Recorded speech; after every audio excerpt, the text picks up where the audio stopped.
hometown dates end with a literal jaw-dropper on The Bachelor Canada. Warning: spoilers ahead for the November 29th episode of W Network's The Bachelor Canada.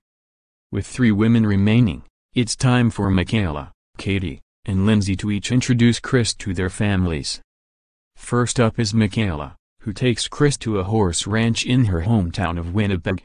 There, she reveals that horseback riding helped instill her with the confidence she needed as she dealt with bullying growing up.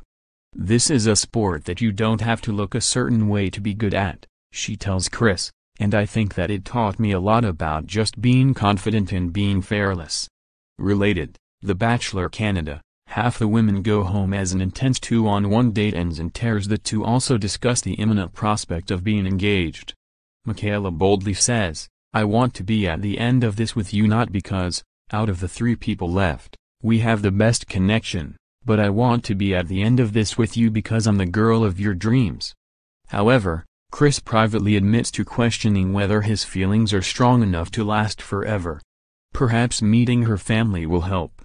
The couple arrive at Michaela's family home to meet her brother, her sister, her mom and dad, and her stepdad. While little brother Luke kicks off the line of questioning harmlessly enough, patriarch Clive kicks things into high gear. He grills the former MLB player about his academic history and his plans for the future as a 33-year-old retiree.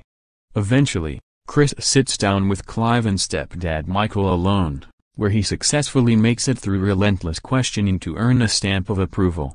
"If Michaela comes home with a ring on her finger, and I look in her eyes and know she's truly happy, that's good enough for me," Clive concludes.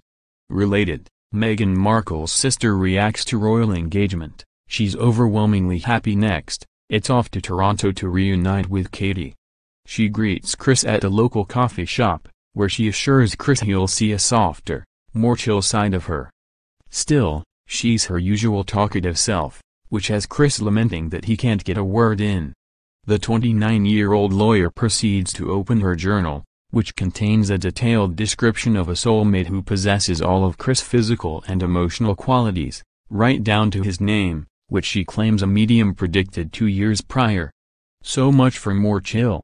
Related, Sarah Hyland gushes over boyfriend Wells Adams as he treats her to bachelor-style birthday date despite admitting that Katie's confidence in their compatibility is a little intimidating. Chris is put back at ease by meeting her family, including her father, John. Unlike the archetypal overbearing dad, he welcomes his daughter's suitor with open arms, leading Chris to characterize him as the most mellow guy ever.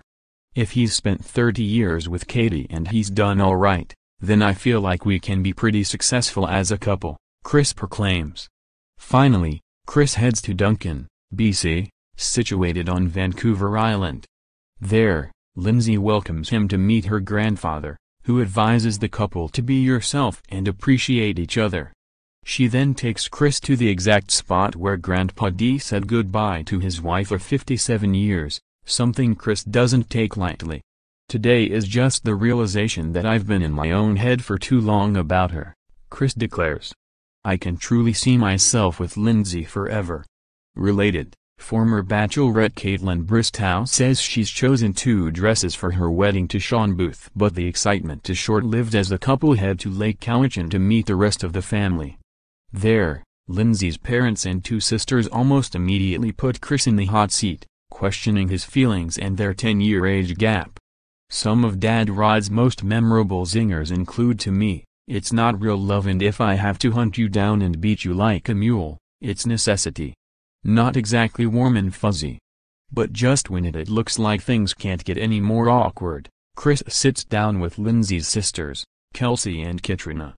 In addition to admitting they don't want their sister to settle down, they insist that their sister couldn't possibly move away from Vancouver, criticize Chris' lack of hiking skills, and seemingly forbid him from inviting Lindsay to the fantasy suite.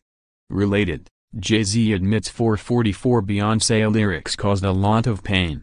"We were using our art like therapy." After 3 strikingly different hometown dates, it's back to Toronto, where Chris has to decide which of the ladies to part ways with.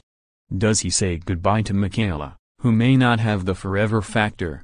Katie, whose welcoming family can't quite drown out her intense personality, or Lindsay, whose father and sisters object to the whole process. In the end, it's Katie who's left to pick her jaw up off the floor after Chris leaves her without a rose. Watch Part 1 of the Bachelor Canada finale Wednesday at 9 p.m. ET/PT on W Network, followed by the Bachelor Canada after show.